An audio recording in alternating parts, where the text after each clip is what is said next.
Hello students, welcome to Suman master class YouTube channel. আজ আমরা রায়মার্টিন প্রশ্নবিচিত্রা 2026 এর সপ্তম শ্রেণী পরিবেশ বিজ্ঞান বিষয় 233 নম্বর পেজ থেকে মডেল নম্বর 4 বাঁকুড়া খ্রিস্টিয়ানা কলেজের স্কুলের বিভিন্ন দাগের প্রতিটি প্রশ্নের সম্পূর্ণ সমাধান এই ভিডিওতে আলোচনা করব। তোমরা সম্পূর্ণ ভিডিওটি মনোযোগ সহকারে দেখো, আশা করি ভালো লাগবে তোমাদের। তো প্রথম প্রশ্ন, একটি লোহার বলকে কয়লার উনুনে কিছুক্ষণ রাখলে বলটির ভর একই রকম থাকবে, কোন রকম ভরের পরিবর্তন হবে না। পরের প্রশ্ন, একটি থার্মোমিটার দিয়ে সব থেকে কম উষ্ণতা 32 ডিগ্রি ফারেনহাইট এবং সব থেকে বেশি 210 ডিগ্রি ফারেনহাইট মাপা যায়। এই থার্মোমিটারে 1 ডিগ্রি করে মোট কয়টি ঘর পাওয়া যাবে?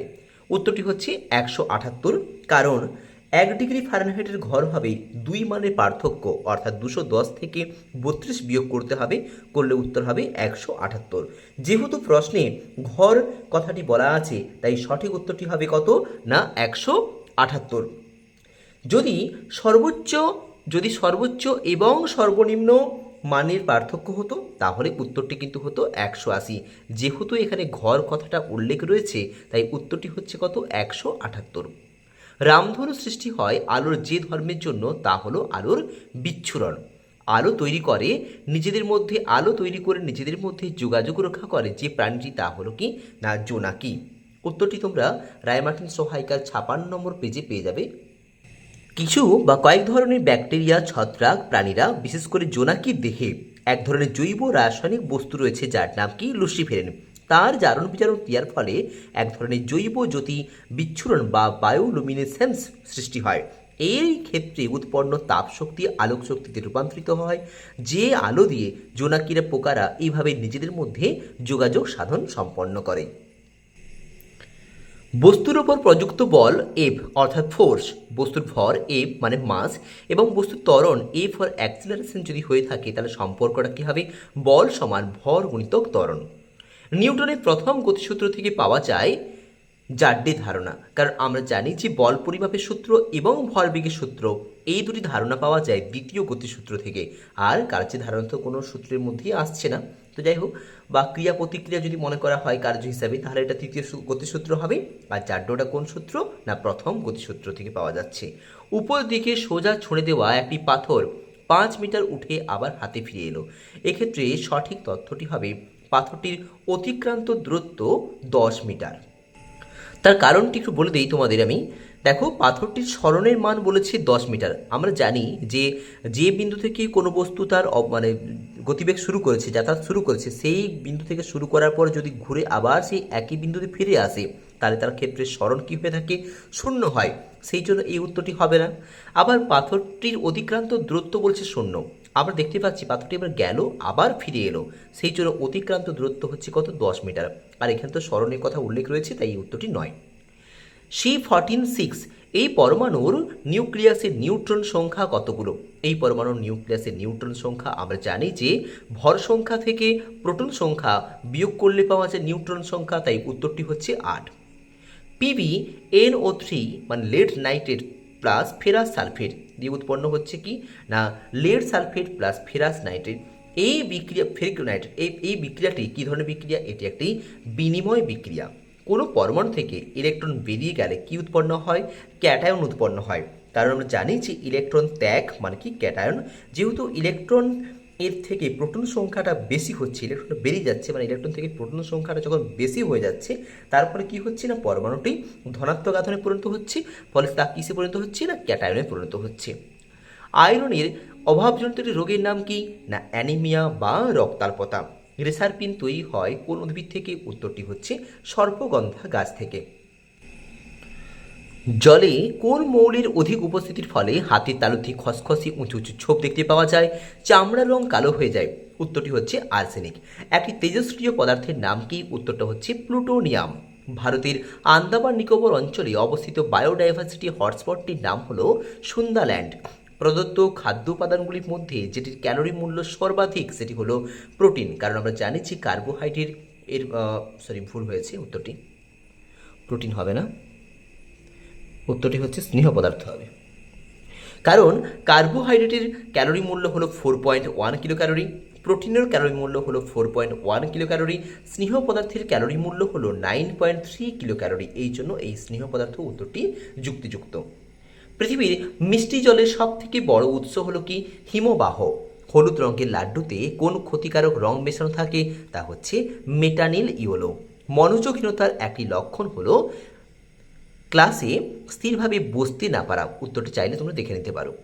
অঙ্কোসার্কিয়াসিস রোগটির বাহক হলো কালো মাছি। একটি ধুলো শোষণকারী গাছের নাম কি? বট গাছ। দুয়ের দাগের প্রশ্নের উত্তরও দেখব আমরা। সত্য মিথ্যা নির্বাচন করো। হিমমিশ্র হলো বরফ এবং চিনির মিশ্রণ। কথাটি ভুল। উত্তরটি হচ্ছে বরফ এবং নুনের মিশ্রণ। সিনেমার পর্দায় আলোর কোন ধরনের প্রতিফলন দেখতে পাওয়া যায়? উত্তরটি হচ্ছে বিক্ষিপ্ত প্রতিফলন। এ থার্মোমিটারের গায়ে সেলসিয়াস স্কেল এবং বি থার্মোমিটার গায়ে ফারেনহাইট স্কেল আঁকা রয়েছে। কোন থার্মোমিটার দিয়ে বেশি সঠিক উষ্ণতা মাপা যাবে? উত্তরটি হচ্ছে বি থার্মোমিটার। কারণ যেহেতু বির পার্ট আমরা জানি যে ফারেনহাইট স্কেলের পার্টটা বেশি, সেই জন্য এটা দিয়ে বেশি সঠিক উষ্ণতা মাপা সম্ভব। ঠিক ভুল নির্বাচন করো। ক্রিয়া প্রতিক্রিয়া সর্বদা একই বস্তুতে প্রযুক্ত হয়। কথাটি ভুল। কথাটি হচ্ছে আলাদা বস্তুতে প্রযুক্ত হয়। একটি পেরেকের গতি কী ধরনের গতি? উত্তরটি হচ্ছে সরল রৈখিক গতি। জিঙ্ক আয়ন এবং ফসফেট মূলক দ্বারা গঠিত যৌগটির সংকেতটির নাম হলো কি? জিঙ্ক ফসফেট, Zn3PO4 একটি মৌলিক চিহ্ন লেখো যার পরিবর্তনশীল যোগ্যতা রয়েছে। উত্তরটি ফেরাক মানে Fu হতে পারে বা Cu কপারও হতে পারে। ঝিনুকের বাইরের খোলক দিয়ে বাইরের খোলকটা কী দিয়ে তৈরি? উত্তরটি হচ্ছে ক্যালসিয়াম কার্বনেট CaCO3 দিয়ে তৈরি। বাথরুম পরিষ্কার করার জন্য কোন অ্যাসিড ব্যবহার করা হয়? উত্তরটি হচ্ছে মিউরিয়েটিক অ্যাসিড। দেখে নাও উত্তরটি মিউরিয়েটিক অ্যাসিড দিয়ে বাথরুম পরিষ্কার করা হয়। প্রবাল কোন পর্বভুক্ত প্রাণী? উত্তরটি হচ্ছে নিডারিয়া। পৃথিবীর তাপমাত্রা স্বাভাবিকের তুলনায় বেড়ে যাওয়াকে কি বলা হয়? বিশ্ব উষ্ণায়ন। শেয়াল কাঁটা বীজের তেল মেশানো সরষের তেল খেলে কোন রোগ সৃষ্টি হয়? ড্রপসি রোগ সৃষ্টি হয়। একটি খাদ্য উপাদানের নাম লেখো যা কোনোভাবেই হজম হয় না, তা হলো খাদ্যতন্তু। দেখো খাদ্য উপাদানগুলো আমরা জানি যে মূলত 6 ধরনের রয়েছে, এছাড়াও আরও দুটো রয়েছে। একটা হচ্ছে খাদ্যতন্তু বা মানে আগে বলে দিই 6 ধরনের নামগুলো তোমরা নিশ্চয়ই জানো, তবু বলে দিচ্ছি। কার্বোহাইড্রেট, প্রোটিন, ফ্যাট, ভিটামিন, খনিজ লবণ, জল। এছাড়াও আরও দুটো খাদ্য উপাদান রয়েছে, যেগুলো হলো কি খাদ্যতন্তু বা রাফেজ, আর হচ্ছে ফাইটোকেমিক্যালস বা উদ্ভিজ্জ রাসায়নিক। এর মধ্যে এই খাদ্যতন্তু বা রাফেজটা কিন্তু আমাদের শরীরে হজম হয় না। কোন মশা দ্বারা ডেঙ্গু রোগের সংক্রমণ ঘটে? উত্তরটি হচ্ছে স্ত্রী এডিস মশা। এরপর 3 দাগের আমরা প্রশ্নের উত্তরগুলো দেখব। আমরা বা তেঁতুল গাছের তলায় বীজ থেকে অন্য গাছের চারা জন্মাতে চায় না কেন? দেখো, কোনো মাটির উর্বরতা নির্ভর করে তার অম্ল বা ক্ষারের ভারসাম্যের ওপর। এই ভারসাম্য বিঘ্নিত হলে মাটির উর্বরতা হ্রাস পায়। আমরা বা তেঁতুল গাছ টক জাতীয় ফলের গাছ। এই সমস্ত গাছের পাতা এবং ফলে জৈব অ্যাসিড আমরা জানি যে টার্টারিক অ্যাসিড থাকে। এই সমস্ত গাছের পাতা এবং ফল গাছের তলায় পড়ে মাটির সঙ্গে মিশে যায়, ফলে মাটি আম্লিক হয়ে যায়, মাটির পিএইচটা অনেক কমে যায়, ফলে মাটি অ্যাসিডের ভারসাম্য ক্ষারের ভারসাম্যটা বিঘ্নিত হয়ে যাওয়ার ফলে আমরা বা তেঁতুল গাছের তলায় বীজ থেকে অন্য কোনো গাছের চারা জন্মাতে পারে না। মাটিতে আবার যদি কোনো ক্ষার জাতীয় পদার্থ অর্থাৎ চুন যদি আমরা মেশাই, তাহলে এই মাটির অতিরিক্ত অ্যাসিডটা নষ্ট হয়ে যাবে, মাটির অ্যাসিড ক্ষারের ভারসাম্যটা আবার পুনরায় চলে আসবে এবং নতুন করে চারা গাছ জন্মাতে শুরু করবে। পরের প্রশ্ন, ঠান্ডা শরবত বানানোর জন্য ঠান্ডা জল এবং বরফের মধ্যে কোনটি ব্যবহার করবে? দেখো, ঠান্ডা শরবত বানানোর জন্য ঠান্ডা জল এবং বরফের মধ্যে বরফ ব্যবহার করা হয়। বরফ এবং ঠান্ডা জল উভয়ই উষ্ণতা 0 ডিগ্রি হওয়া সত্ত্বেও জল অপেক্ষা বরফের মধ্যে প্রতি গ্রামে 80 ক্যালোরি করে কম তাপ থাকে। কার মধ্যে? বরফের মধ্যে। ফলে 0 ডিগ্রি সেন্টিগ্রেড উষ্ণতার ঠান্ডা জল অপেক্ষা 0 ডিগ্রি সেন্টিগ্রেড বরফ বেশি ঠান্ডা হয়, তাই ঠান্ডা শরবত বানানোর জন্য বরফ ব্যবহার করা হয়। 3 দাগের প্রশ্নে আমরা দুটো সমতা বিধান লক্ষ্য করব, তোমরা উত্তরগুলি লক্ষ্য করো। মিথেন CH4+O2 উৎপন্ন হচ্ছে কার্বন ডাইঅক্সাইড CO2+H2O। দেখো, এখানে আমরা দেখতে পাচ্ছি যে হাইড্রোজেন রয়েছে কতগুলো? দুটো। এখানে হাইড্রোজেন রয়েছে 4টি। তাহলে এখানেও যদি 4টি করতে যাই, এখানে কি করতে হবে? একটা 2 আগের দিকে বসাতে হবে। 2 আগের দিকে বসালে কি হলো? 2 2 হাইড্রোজেন হয়ে গেল 4টা, এখানেও 4টা। ঠিক আছে, কোনো অসুবিধা নেই। কিন্তু এখানে দেখতে পাচ্ছি আমরা তখন অক্সিজেন কতগুলো হচ্ছে, এখানে রয়েছে 2টি, এখানে 2টি, মানে 4টা, কিন্তু এখানে ছিল কতগুলো অক্সিজেন, 2টো।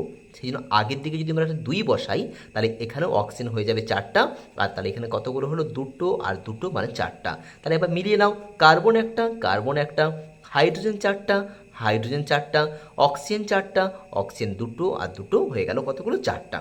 ঠিক আছে, পরেরটা দেওয়া রয়েছে NaOH প্লাস H2SO4 উৎপন্ন হচ্ছে Na2SO4 প্লাস H2O। এখানেও দেখতে পাচ্ছি আমরা Na কতগুলো রয়েছে, 2টো, তাহলে আগের দিকে আমাদেরকে 2 বসাতে হবে, 2 বসিয়েছি Na আগের দিকে, তাহলে Na কতগুলো হয়ে গেল, 2টো হয়ে গেল, এখানে Na 2টো রয়েছে। কিন্তু এখানে লক্ষ্য করো হাইড্রোজেন কতগুলো রয়েছে, এখানে 2টো রয়েছে, আর আমরা এখানে 2টো রয়েছে, আর যখন এখানে আগের দিকে আমরা 2 বসালাম তখন এই হাইড্রোজেনটা কতগুলো হয়ে গেল, 2টো, মানে হাইড্রোজেন কতগুলো হয়ে গেল, এখানে 2টো আর 2টো 4টা। সেই জন্য আমরা যদি আগের দিকে একটা 2 বসাই তাহলে কতগুলো হবে, হাইড্রোজেন হয়ে যাবে কতগুলো, 4টা। তাহলে একবার মিলিয়ে নাও, Na মানে সোডিয়াম 2টো, সোডিয়াম 2টো, অক্সিজেন কতগুলো হচ্ছে, এখানে 2টো রয়েছে, আর এখানে রয়েছে 4টা মানে 6টা। এখানে দেখো অক্সিজেন 4টা, এখানে 2টো মানে 6টা। আচ্ছা, হাইড্রোজেন কতগুলো আছে, এখানে 2টো, এখানে 2টো মানে 4টা, আর এখানে দেখো 2 2 4। এইভাবে কিন্তু, আচ্ছা আরেকটা জিনিস বলা হয়নি, সালফার এখানে একটা, এখানে একটা। এই হলো তোমাদের সমতা বিধান। আরেকটা কথা, বিশেষ কথা মনে রাখবে, সমতা বিধান করার পর কিন্তু অবশ্যই তোমরা এখানে একটা সমান চিহ্ন বসাবে, যেমন আমি উত্তরে সমান চিহ্ন বসিয়েছি। কোনো বস্তুকণার বেগ আছে কিন্তু ত্বরণ নেই, এমন কি হতে পারে, উদাহরণ দাও। দেখো, বেগ শূন্য অথচ ত্বরণ আছে। উদাহরণ, খাড়া উল্লম্বভাবে উল্লম্ব রেখার উপরে নিক্ষিপ্ত বস্তুর গতির সর্বোচ্চ অবস্থানে কিন্তু বেগ শূন্য হয়। অর্থাৎ কোনো বস্তুকে যদি আমরা এরকম করে উপর দিকে ছুঁড়ে দিই তাহলে কী হবে, একটা নির্দিষ্ট দূরত্বে গিয়ে বস্তুটার বেগ কিন্তু শূন্য হয়ে যাবে, কিন্তু অভিকর্ষজ ত্বরণ বা ত্বরণ কিন্তু থাকার জন্য বস্তুটা আবার নিচের দিকে পড়তে শুরু করবে। এটা কিন্তু উদাহরণ হিসেবে কার্যকর। দেখো, এখানে প্রতিটি প্রশ্নের উত্তর কিন্তু আমি দাগ নম্বর সহ খুঁজে দিয়েছি তোমাদের সুবিধার জন্য। তবুও আমি তোমাদের বলবো, ভিডিওটি স্কিপ না করে, ভিডিওটি স্টপ না করে তোমরা পুরো ভিডিওটি ডিসক্রিপশান মানে ব্যাখ্যাটা ভালো করে শোনো। আশা করি তোমাদের বিভিন্ন জায়গায় যে অসুবিধাগুলো রয়েছে বলে মনে হয় তোমাদের, সেগুলো কিন্তু ঘাটতিটা পূরণ হয়ে যেতে পারে। যদিও তোমাদের সব কিছু হয়তো করা রয়েছে, তবু তোমাদের আমি বলবো একবার ভিডিওটা সম্পূর্ণটা মনোযোগ সহকারে শোনার জন্য। দেখবে অনেকাংশে অনেক জায়গাগুলো তোমরা ঠিকঠাক করে বুঝতে পারবে। এরপর, ফেনোলেপথেরিন ক্ষারীয় দ্রবণে কোন বর্ণ ধারণ করে। দেখো, ফেনোলেপথেরিন ক্ষারীয় দ্রবণে কি বর্ণ ধারণ করে, গোলাপি বর্ণ ধারণ করে। ফর্মিক অ্যাসিডের সংকেত কি, ফর্মিক অ্যাসিড এর সংকেত হলো HCOOH। তেলে দ্রবণীয় ভিটামিনগুলো কি কি, ADEK, মনে রাখবে এভাবে, ADK, এই জন্য ADEK। প্রদত্ত উদ্ভিদ এবং প্রাণীগুলোর সাপেক্ষে একটি খাদ্য শৃঙ্খল তৈরি করো। ময়ূর, ব্যাঙ, সবুজ উদ্ভিদ, সাপ, ঘাস, ফড়িং। দেখো, প্রথমে খাদ্য শৃঙ্খলের সংজ্ঞা তোমাদের লিখতে হবে। কি বলা হয়েছে, কোনো বাস্তুতন্ত্রে খাদ্য সম্পর্কের ভিত্তিতে বিভিন্ন পুষ্টি স্তরের জীবগোষ্ঠীর মধ্যে যে পারস্পরিক শৃঙ্খলাকার একমুখী সম্পর্ক, দেখো সব কিন্তু একমুখী, অন্যটা কিন্তু কখনো মানে বাঘ যেমন ছাগলকে খাচ্ছে, ছাগল কিন্তু বাঘকে খাচ্ছে না, অর্থাৎ কি হচ্ছে, এটা একমুখী প্রবাহ হচ্ছে, একমুখী সম্পর্ক তৈরি হচ্ছে, তাকে বলা হচ্ছে খাদ্য শৃঙ্খল। আর এইরকম অনেকগুলো খাদ্য শৃঙ্খল, একাধিক খাদ্য শৃঙ্খলের উপস্থিতিতে আন্তঃসম্পর্কযুক্ত যে জটিল বহুমুখী জালকাকার খাদ্য সম্পর্ক তৈরি হচ্ছে, তাকে বলা হচ্ছে কি, খাদ্য জাল। এইটি একটি খাদ্য জালের ছবি, যেখানে তোমাদের প্রশ্ন করা হয়েছে সবুজ উদ্ভিদ, ঘাস, ফড়িং, ব্যাঙ, সাপ প্রভৃতি কীভাবে খাদ্য শৃঙ্খলের মধ্যে অবস্থান করেছে। দেখো, এটা একটা খাদ্য শৃঙ্খলের মধ্যে কিন্তু অবস্থান করছে এভাবে। প্রশ্নে যেহেতু শুধু খাদ্য শৃঙ্খলটা বলা হয়েছে, তাই তোমরা এখান থেকে এই এতটা পর্যন্ত খাদ্য শৃঙ্খলের সংজ্ঞাটুকু লিখবে, আর এই খাদ্য শৃঙ্খলটা তোমরা শুধু উল্লেখ করবে। এই উত্তরটি আমি আগের অধ্যায়েও তোমাদের সঙ্গে আলোচনা করেছি, আরেকবার তোমাদের বলে দিলাম, তোমরা চাইলে আগের ভিডিওটাও দেখতে পারো। এইটুকুন অংশ তোমরা কিন্তু শুধুমাত্র লিখবে তীর চিহ্ন আকারে, যেভাবে বলা রয়েছে সংজ্ঞা, তারপরে এই রেখাচিত্রটা। বিশ্ব উষ্ণায়নের দুটি কুফল লেখো। দেখো, গ্লোবাল ওয়ার্মিং বা বিশ্ব উষ্ণায়নের ফলাফল। প্রথম পয়েন্ট, এটা অবশ্যই গুরুত্বপূর্ণ। কি বলা হয়েছে, হিমবাহ এবং মেরু প্রদেশের বরফগুলো সমুদ্রের জলতলের উষ্ণতা বৃদ্ধি পাবে, ফলে সমুদ্র উপকূলবর্তী দেশ এবং অঞ্চলগুলি জলের নিচে ডুবে যাবে। এটা একটা করতে পারো। আবার কি হবে না, জলচক্র ব্যাহত হবে, বনাঞ্চল। দেখো, এই পয়েন্টটা মাস্ট করবে, এছাড়া তোমাদের বাকিগুলো যেখান থেকে হোক 1-2 পয়েন্ট নিয়ে তোমরা উত্তরটা কমপ্লিট করবে, এটা কিন্তু মাস্ট। 4 দাগের প্রথম প্রশ্ন, কোনো বিন্দু আলোকগুচ্ছের জন্য প্রচ্ছায়া গঠনের চিত্র অঙ্কন করো। লক্ষ্য করো বিন্দু আলোকউৎস এবং তার ফলে যে প্রচ্ছায়া উৎপন্ন হচ্ছে সেটা তোমাদের সামনে আমি তুলে ধরছি, এভাবে একটু একটু লক্ষ্য করো। এই উত্তরটি তোমরা কিন্তু করতে হবে, মানে এই ছবিটা তোমাদেরকে আঁকতে হবে এর সঙ্গে। তো কিভাবে করতে হবে? প্রথমে বলা হয়েছে যে ধরা যাক এস একটি বিন্দু আলোক উৎস এবং এর সামনে এবি একটি গোলাকার অস্বচ্ছ বস্তু রাখা হয়েছে। ছবিটা একটু লক্ষ্য করলে বুঝতে পারবে। দেখো এস হচ্ছে একটা বিন্দু আলোক উৎস, এর সামনে এবি একটা অস্বচ্ছ গোলাকার বস্তু রাখা হয়েছে। আবার কি বলা হয়েছে যে অস্বচ্ছ বস্তুটির পিছনের কিছু দূরে একটি পর্দা M1 রাখা আছে। এখানে লক্ষ্য করো M1 একটা পর্দা রাখা হয়েছে। এরপর কি করা হলো যে আলোক উৎস এস থেকে আলোক রশ্মির চারিদিকে ছড়িয়ে পড়ে এবং ওই রশ্মির এসএ এবং এসবি রশ্মির এসএ এবং এসবি রশ্মি, মানে দেখো এই যে লেখা আছে এসএ রশ্মি আর কি এসবি রশ্মি কি হচ্ছে না এবি বস্তুর ধার ঘেঁষে এমএন পর্দার গায়ে বসছে। দেখো এবি বস্তুর কি হচ্ছে পুরো ধার ঘেঁষে এম এবং M1 পর্দার উপরে পড়ছে। কোন কোন বিন্দু পড়ছে এবার এখানটা লক্ষ্য করো, কোন কোন বিন্দু পড়ছে যথাক্রমে সি এবং ডি বিন্দুতে পড়েছে। দেখো সি বিন্দুতে এবং ডি বিন্দুতে পড়েছে। আচ্ছা এস এ এবং এসবির মাঝে এই যে এস এ এবং এসবি এর মাঝের আলোক রশ্মি এই জায়গাটায় অস্বচ্ছ বস্তু এবির ভিতর দিয়ে পর্দার সিডি অংশের মধ্যে সিডি অংশের মধ্যে পৌঁছাবে না। এর জন্য সিডি অংশটি কীরকম হবে না অন্ধকারময় অংশ থাকবে। এই পর্দার উপর একটা গোলাকার গাঢ় অন্ধকার, যে দেখো পর্দার উপর গোলাকার গাঢ় অন্ধকার একটা অংশ সৃষ্টি হবে, যা হচ্ছে কি এই এবি বস্তুর কি না ছায়া। একেই বলা হচ্ছে, এই ছায়াটিকে বলা হচ্ছে কি না প্রচ্ছায়া। তোমরা আগে যেটা অংশ দেখালাম সেটার সঙ্গে এই প্রচ্ছায়ার জন্য ছবিটা অবশ্যই আঁকবে। পরের প্রশ্ন, একটি ঢিলকে সুতো দিয়ে বেঁধে সমদ্রুতিতে ঘোরানো হচ্ছে, এতে ঢিলটিতে কি কোনো বল প্রয়োগ করতে হচ্ছে? ঢিলটির কি কোনো ত্বরণও আছে? যদি ত্বরণ হয় তবে কেন এমন হচ্ছে বলে মনে হয়? উত্তরটা লক্ষ্য করো। দেখো প্রথম উত্তর, ঢিলটিতে অবশ্যই বল প্রয়োগ করতে হচ্ছে। সুতোর টান এক্ষেত্রে অভিকেন্দ্র বল, মানে কি হচ্ছে এই ভেতরের দিকে একটা টান সৃষ্টি করছে, এইটাকে বলা হচ্ছে অভিকেন্দ্র বল হিসাবে কাজ করে ঢিলটিকে বৃত্তাকার পথে ঘোরাচ্ছে। বল প্রযুক্ত হওয়ার জন্য ঢিলটিতে অবশ্যই একটা ত্বরণ সৃষ্টি হচ্ছে, এটা একটা প্রশ্ন ছিল। এই ত্বরণটার নাম কি না ত্বরণটা যেহেতু অভিকেন্দ্র বল হচ্ছে সেই নামটা কি হচ্ছে অভিকেন্দ্র ত্বরণ। এবারে বৃত্তপথে আবর্তনরত অবস্থায় প্রতি মুহূর্তে ঢিলটির গতির অভিমুখ পাল্টাচ্ছে, চেঞ্জ হচ্ছে, গতির অভিমুখটা চেঞ্জ হচ্ছে। এই কারণে দ্রুতি অপরিবর্তিত থাকলেও বৃত্তপথের বিভিন্ন বিন্দুতে ঢিলটির বেগটা বিভিন্ন হচ্ছে। বেগের এই পরিবর্তনের জন্য বৃত্তপথের ব্যাসার্ধ বরাবর ঢিলটিতে একটি কেন্দ্রাভিমুখী বা অভিকেন্দ্র ত্বরণ সৃষ্টি হচ্ছে। তোমরা এই কথাটি সম্পূর্ণ লেখার পর ছবিটা পারলেই একটা এঁকে দেবে, এখানে হাতের ছবি না আঁকলে চলবে, জাস্ট বিন্দু দিয়ে ছবিটাকে কমপ্লিট করবে তোমরা। পরের প্রশ্ন, একটি পাত্রে তুঁতির দ্রবণ তৈরি করে একটি পরিষ্কার লোহার পেরেক ডুবিয়ে রাখা হলো, কি ঘটতে দেখবে? কি ঘটতে দেখবে একটা একটা পাঠে আমি বলছি। দেখো একই রকম প্রশ্ন রয়েছে, তুঁতের জলীয় দ্রবণের মধ্যে লোহার ছুরি রাখা হয়েছে, কি হবে? লোহার ছুরির গায়ে একটা লাল আস্তরণ পড়বে, এটা কি দেখলাম। এরপরে বলা হয়েছে এটা কি ধরনের বিক্রিয়া। দেখো এটি একটি প্রতিস্থাপন বিক্রিয়া। এই বিক্রিয়ার সমীকরণটা লেখো। দেখো সমীকরণটা রয়েছে Fe+CuSO4 মানে ফেরাস প্লাস কপার সালফেট হয়েছে কি না ফেরাস সালফেট প্লাস কপারের একটা অধক্ষেপণ পড়েছে, তীর চিহ্নটা অবশ্যই তোমরা কিন্তু দেবে। পলিথিনের মনোমারের নাম কি এবং একই সঙ্গে দুটি কৃত্রিম পলিমারের নাম বলো। দেখো এখানে বলা হয়েছে পলিইথিলিন বা পলিথিন। এই পলিইথিলিন বা পলিথিন এটা হচ্ছে একটা পলিমার, এর মনোমার হলো কি ইথিলিন, হলো এর মনোমার নাম কি ইথিলিন। এর পরের প্রশ্ন ছিল যে দুটি কৃত্রিম পলিমারের নাম। কৃত্রিম পলিমার একটা হচ্ছে পলিইথিলিন বা পলিথিন, অপরটা হচ্ছে নাইলন। ফাস্ট ফুডের স্বাদ আনতে কোন পদার্থ ব্যবহার করা হয়? চাউমিন, এগরোল, পেস্ট্রি প্রভৃতি ফাস্ট ফুডে স্বাদ বা গন্ধ বাড়ানোর জন্য কি করা হয়? এতে আজিনোমোটো, বিরিয়ানিতে মেটালিন ইয়েলো নামক কৃত্রিম রং এবং পেস্ট্রিতে ক্যারামেল প্রভৃতি বাদামি রঙের তেল ভেজাল এসে মেশানো হয়। এই সমস্ত ভেজাল মিশ্রিত খাদ্যদ্রব্য পুষ্টিমূল্য সব থেকে কম। এগুলো অনেকদিন ধরে কম খেলে কম বয়সী ছেলে মেয়েদের মস্তিষ্কের কোষের ক্ষতি হয়। এরপরে যে প্রশ্নটা ছিল তার উত্তর এটা। এছাড়া হজমের সমস্যা, স্নায়ুর রোগ, কিডনি, হৃৎপিণ্ডের রোগ, এমনকি ক্যান্সারও হতে পারে।